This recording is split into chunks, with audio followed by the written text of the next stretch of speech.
Malakas na habagat, humahambalos sa Mimaropa at Batangas. Malaking kumpol ng Colapan sa West Philippine Sea mula sa habagat, humahampas ngayon sa Occidental Mindoro, Oriental Mindoro, Romblon, at Batangas, Bicol Region. Sa mga oras na ito, nakataas pa rin ang yellow warning dito sa Camarines Sur. Posibleng pagbaha sa mga mababang lugar at malapit sa ilog. Nakataas din ang yellow warning sa Albay. Posibleng pagbaha sa mababang lugar at malapit sa ilog.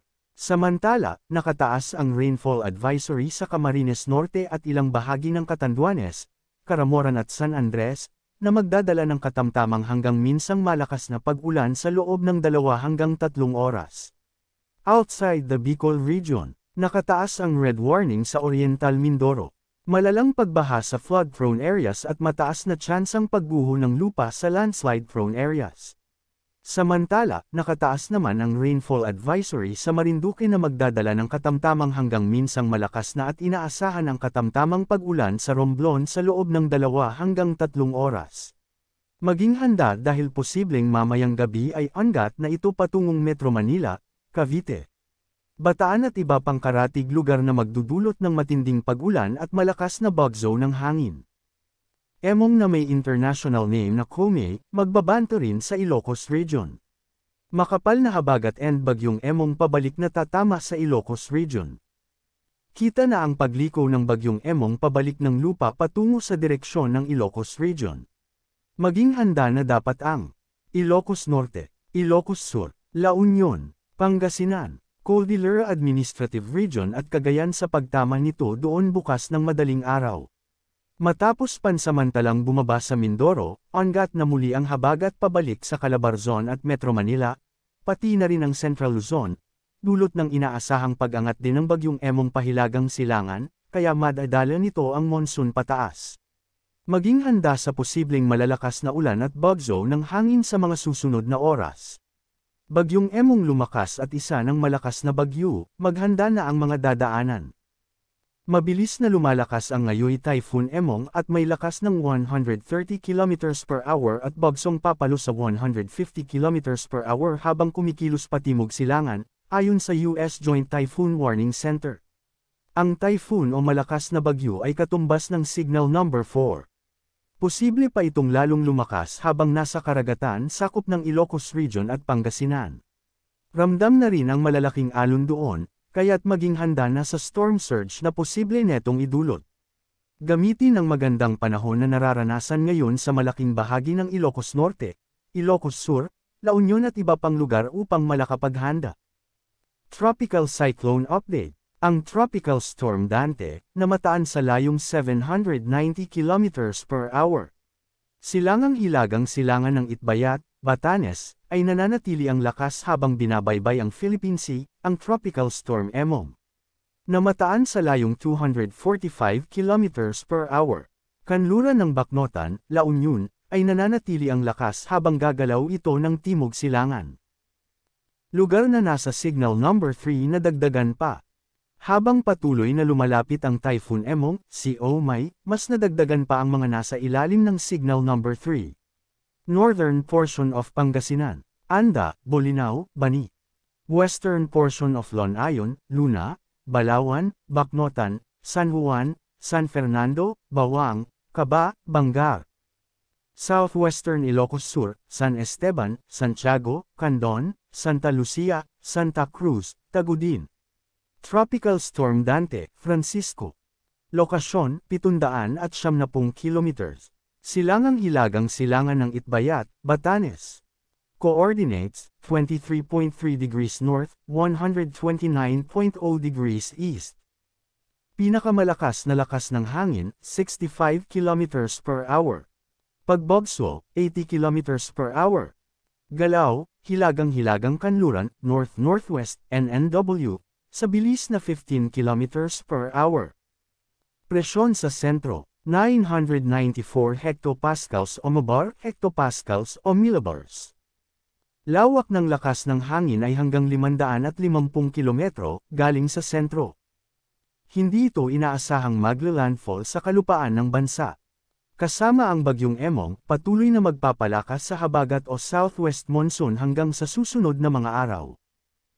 Gumaganap na ang Fujiwara effect sa pagitan ng bagyong Dante at bagyong Emong. Posibleng lalabas ito sa Philippine Area of Responsibility mamayang hapon, ika-24 ng Hulyo taong 2025. Severe Tropical Storm Emong. Lokasyon, 245 kilometers. Bacnotan, La Union. Coordinates, 16.5 degrees north, 118.1 degrees east. Pinakamalakas na lakas ng hangin, 110 kilometers per hour. Pagbagso, 135 kilometers per hour. Galaw, Timog-Timog Kanluran, South-Southwest, SSE, sa bilis na 15 kilometers per hour. Presyon sa sentro, 980 hectopascals o mabar, hectopascals o millibars. Lawak ng lakas ng hangin ay hanggang 220 kilometro, galing sa sentro. Gumaganap na ang Fujiwara effect sa pagitan ng bagyong Dante at bagyong Emong. Dahil sa Fujiwara effect, posibleng maglandfall sa Ilocos Norte, Ilocos Sur area. Dahil dito, makakaranas ng mabagyong panahon, magdulot ng mga pagbaha o pagguho ng lupa dahil sa katamtaman hanggang malakas na pag-ulan hanggang kung minsang mas malakas na pag-ulan sa Ilocos Region at Cordillera Administrative Region. Minor hanggang katamtaman na banta sa buhay at ari-arian dahil sa malakas na hangin. Dahil dito, makakaranas ng maulan at pabugsong hangin, magdulot ng mga pagbaha o pagguho ng lupa dahil sa katamtaman hanggang malakas na pag-ulan hanggang kung minsang mas malakas na pag-ulan sa Batanes, Cagayan, Isabela, Zambales, Tarlac, at Nueva Ecija. Minimal hanggang minor na banta sa buhay at ari-arian dahil sa malakas na hangin. Samantala, makakaranas ng maulap na kalangitan na may posibleng kalat-kalat na pag-ulan, pagkidlat, at pagkulog na posibleng magdulot ng mga pagbaha o pagguho ng lupa dahil sa katamtaman hanggang minsang malakas na pag-ulan sa nalalabing bahagi ng Cagayan Valley. Kasama ang bagyong Dante, patuloy na magpapalakas sa habagat o southwest monsoon hanggang sa susunod na mga araw. Southwest monsoon o habagat, nakakaapekto ito ngayon sa nalalabing bahagi ng bansa, kabilang ang Bicol Region. Dahil dito, makakaranas ng kadalasang pag-ulan at pabagso-bagsong hangin na posibleng magdulot ng mga pagbaha o pagguho ng lupa dahil sa malakas hanggang mas malakas na pag-ulan sa Metro Manila, Bataan, Pampanga, Bulacan, Cavite, Laguna, Batangas, Rizal, at Occidental Mindoro.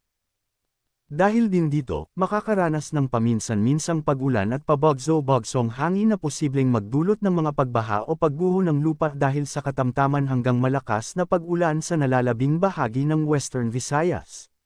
Nueva Ecija, Aurora, Quezon, Rest of Mimaropa, Camarines Sur, Albay, Sorsogon, at Masbate.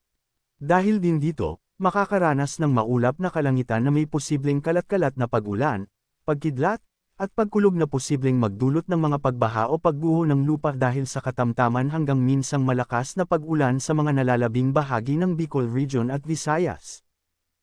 Samantala, ang Mindanao ay makakaranas ng bahagyang maulap hanggang maulap na kalangitan na may posibleng pulu-pulong pag-ulan o pagkidlat at pagkulog na posibleng magdulot ng mga pagbaha o pagguho ng lupa dahil sa severe thunderstorms. Paalala, posibleng magbago pa ang forecast. Ay pinapaalalahanan ng lahat na manatiling updated sa lagay ng panahon at sa posibleng tatahakin at magiging lakas ng sama ng panahon sa susunod na mga araw. Manatiling nakatutok sa Weather Balita para sa bago pang updates, don't forget to subscribe.